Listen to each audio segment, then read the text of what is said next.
Tech is ever changing. Always something new or updates. It can be a lot to keep up with. It can be overwhelming, especially when it comes to EdTech. When it comes to educational technology, purpose is the key. Random and trendy use of tech has little impact on student growth. Purposeful EdTech use is the foundation of implementation. Let's take a look at what I mean. All right, so let's jump right into Purposeful EdTech integration. So we're going to have the overview and the purpose, look at some of the benefits and the EdTech models, some examples and strategies for implementation, and then we'll have our keys to remember. So the overview, it's about using tech intentionally to enhance learning, not just engagement. So just a brief background. Prior to COVID, EdTech was emerging, and it was a cycle in which we were being exposed to different platforms, Google Classroom, Kahoot, all these types of things. So it was a slow immersion. There was a focus on, integrating tech. But then once COVID hit, it became an onslaught, right? And so it just became use tech. But we didn't have that purposeful focus. It was just use tech. And it became basically became a way of keeping the kids entertained. It's no different. It was being used, unfortunately, similar to like some parents, just give them a device, put them in the corner somewhere, so they're not acting a fool, okay? But we want to kind of shift the focus here, right? So the intention should be using the tech to enhance learning. The tech is not the priority. It's the learning that's a priority, the standard, the objective, the skill that you're trying to get across. Then we're looking for tech to enhance that learning and amplify that learning, not just replace it or just, keep the kids busy, okay? So you want, what is the overall purpose? You can enhance student learning outcomes. It supports differentiated instruction. You're able to do multiple and address multiple learning levels at once. Increase access to resources. You promote 21st century skills and foster improved achievement. So let's get into some of the benefits. Like we said, real-time feedback. So you can use technology to give real-time feedback, which is important, whether it's on assessments, writing samples, projects, what have you. You can utilize tech to do that. You can increase engagement. You can, but that's not the focal point. Personalized learning, we talked about the differentiation. You can foster more collaborative opportunities. You have data-driven instruction because a lot of these platforms give you reports and readouts that you can analyze, and it can foster critical thinking and creativity. So one of the EdTech integration models. So what are some of those models? You have SAMR, substitution, augmentation, modification, and redefinition. We're going to get into all of these. You have TPACK framework. You have blended learning, flipped classroom. This is not an exhaustive list, not even close. There are hundreds and thousands of models that you can look at. But we're just going to talk about these basics because they're easy to implement. So the SAMR model. So the SAMR model allows you to frame your tech integration purposefully, right? So substitution, that's where, okay, I had a paper and pencil test. Now I'm going to put it online. Nothing really changes except the presentation, right? The medium replaces the old way of doing it.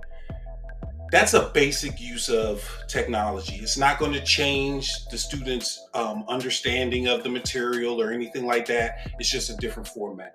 Augmentation, it's the same. It's a new medium. I'm putting it online and I get instant feedback from the test. Okay, it's still low level. but we have an added functionality. Cool. The technology for modification, the technology is used to redesign the task, right? So instead of a test, now it's going to take them through, let's say, a Kahoot, where they can level up, gain points. So you have a little modification. And then finally, the redefinition. So instead of a test, they're doing a full-on project. So instead of a test on, let's say, verbs, I'm English, so I'm going to use the ELA example. Instead of having a test on verbs, maybe they're creating a podcast, or maybe they're creating an infomercial about the use of verbs and the proper use. So the redefinition or the creation piece is the top level, where tech is used to create and design a new task altogether. We're not just replacing the pencil paper with the online version of the test. That's your low-level substitution. You're trying to get to the redefinition where you're creating something new altogether. Okay? So when you're implementing to use this model, as you're integrating the tech for your specific standard, you want to look, okay, am I just substituting, or am I redefining the task? And you may not always redefine the task, that's fine, but you don't always want to be in substitution mode either. The TPACK framework, it takes technology knowledge, combines it with pedagogical knowledge, content knowledge, and it's the intersection of all three that drives the effective teaching. So when you blend all three, so I have the technical knowledge, I'm using Canva platform, right? And then I'm gonna use the pedagogical knowledge, okay? And then I'm gonna use the content knowledge all together in order to create this new, right here in the middle, this new, project, activity, or what have you. So it's a blending of all the knowledge base in order to get to the point where technology is purposefully used. Then you have the blended learning example, where you utilize both face-to-face and online instruction, right? So it may be that period of time where, like in COVID, where 3 days we're online, coming out of COVID, 3 days we're online, 2 days we're in the classroom. That could be a blended, but also the teacher could utilize a video, and we'll see an example of that as well. The teacher could utilize videos in order to provide the direct instruction, and now the students are doing something hands-on or project-based to apply the skill, or vice versa. Maybe they learn, or maybe the teacher introduces a project and now the kids are utilizing YouTube or TikTok clips in order to understand the concept to complete the project. So it's a mix of the digital and traditional methods. Here's a blended learning example. This is like a station rotation, and it's aligned to differentiated instruction and standards mastery. So even when we're setting up, so this is a blended learning example, but we're setting up rotation stations, right? But we're focused on differentiating instruction and a certain standard mastery, right? So maybe in the teacher-led small group, we're working on that standard instruction, right? Maybe online, I have my kids set up to where they can practice on skills that they're deficient at. And then maybe for the other station, we have this collaborative or independent work where the students are applying the skills they learned in the teacher-led small group, right? That's one way. Another way, it could be all aligned to one standard, and we're presenting that standard or that concept or that skill in different manners. We have direct instruction, we have independent online work, and then we have independent collaborative work. So it can all be aligned to one standard, or it can be, the stations can be differentiated based on the student's needs. But no matter what, there's a purpose for the tech. It's not just, oh, you guys work online while I'm dealing with this small group. That's not what we're doing here. In addition, we're going to be creating a stations rotations video explaining how to set up your stations and rotations, so be on the lookout for that. A flipped classroom. So the flipped classroom, students learn new content at home and practice in class. So maybe for homework, your homework is to watch this video, right? Then you come into class and we're going to apply what we've learned. So it's your responsibility as a student. Hey, I'm not going to explain this when we get here. We're just going to jump right into the activity. Now the majority of the class time is spent applying that skill versus teaching that skill. Here's the beauty of that. Because it's on video, right? Even if the kid didn't watch it, here's your differentiation. All right, you start over there, you watch the video, then you come join your group. And then the teacher supports deeper learning. So now I'm not spending my time standing in front of the class, explaining the concept. No, I've given you the application project or activity. I'm going around providing that clarification. Oh, so-and-so, in the video it said, Miss So-and-so, in the video it said this, and this. How do we, make that happen with this particular activity? Now I'm clarifying versus standing in there trying to instruct a whole group. So what's an example? Students watch a math lesson at home. They come into class. They watch the math lesson at home. You can use Edpuzzles or YouTube, as we talked about. And then in class, we're solving problems. Maybe it's a set of problems based on that concept. Maybe we have a group project, and then the teacher supports using proximity. The teacher supports the students in their individual group settings or individual settings. And then, just like everything else, it aligns with active learning and higher order thinking. They're not dependent on you for the information. They can go back, rewatch the video, take notes, what have you, and now they're applying it. So now they just need you to coach and clarify rather than, stand over me and instruct. So what are some implementation strategies? Start with learning objectives. Okay, what is it? What skill, what standard, what concept are you trying to teach? Choose the tool that aligns to that standard. Not every tool is going to align with the respective standards. That's where your homework comes in. What tools are available that help align with this standard? Provide students choice. Provide them choices. You still control the choices because you're going to determine, okay, you can use Kahoot, you can use quizzes, or you can use Canva, okay, in order to complete this project. Oh, well, now I got 3 choices. I get to pick how I want to do it. Oh, you can do it collaboratively, you can do it in pairs, or you can do it independently. Those are choices.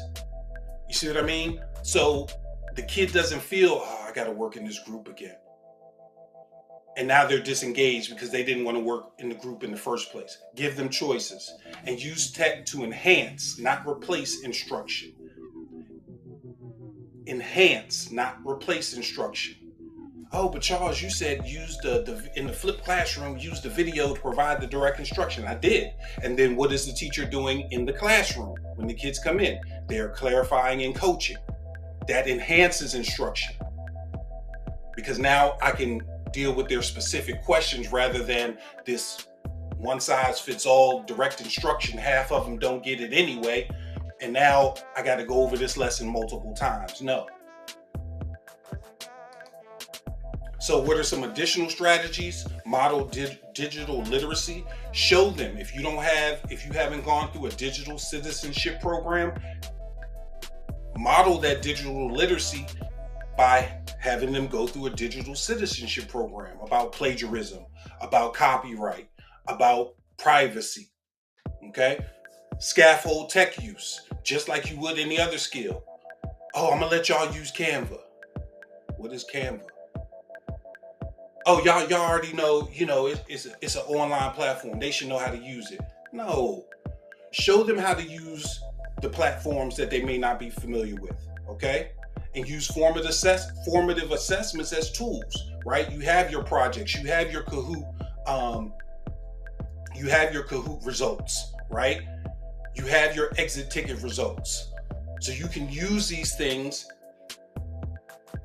as your assessment tools to understand whether you need to correctively instruct or to see if they actually got the concept. And then collaborate with colleagues, right? Your colleagues have resources, share your resources, create your professional learning community. So here's a standards-based activity for ELA. Very simple. Use Google Docs for collaborative writing, okay?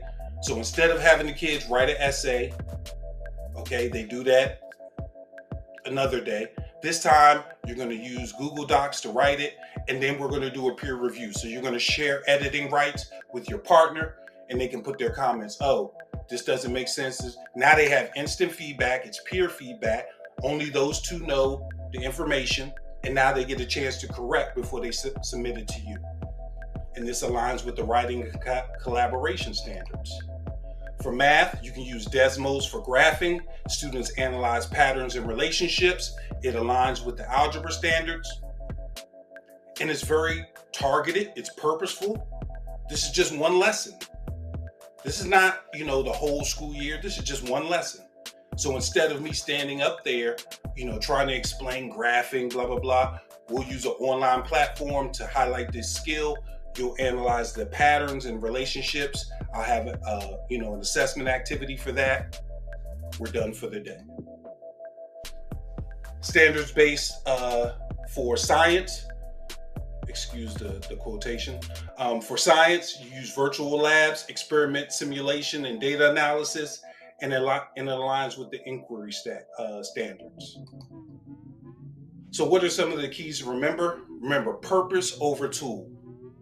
It's not how do I figure out how to incorporate Kahoot. It's I'm teaching, grammar functions. What tool out there is going to help support me teaching grammar function? Purpose over tool. Alignment to standards is critical. If you don't know what you're teaching, just having the tool is not enough, okay? I take that back. I apologize. Some of us have become too reliant on just random tech. Oh, you can use this to teach this. Oh, just put the kids on it. They have no idea what they're doing. And eventually they end up on YouTube, watching, somebody play a game or something, right? Keep it simple. The examples I gave are very simple, but you can, if you plan correctly, you can elongate that into a 90-minute period easily. Monitor student outcomes. Since you've kept it simple, it's aligned, and you've prepared accordingly, see how they respond to the different platforms. You may find, that Kahoot thing, they're tired of it. Enough of the Kahoot, right? Because the outcomes are becoming sporadic. I need to reflect and adjust. That's the last thing. Don't assume just because it worked the first time or it didn't work the first time that you scrap it. No, why didn't it work? Why did it work? What can I do better next time? Thank you. All right, so let's helpful. Remember, EdTech is only as good as the purpose it was used for. Don't forget to like, comment, and subscribe. See you next time.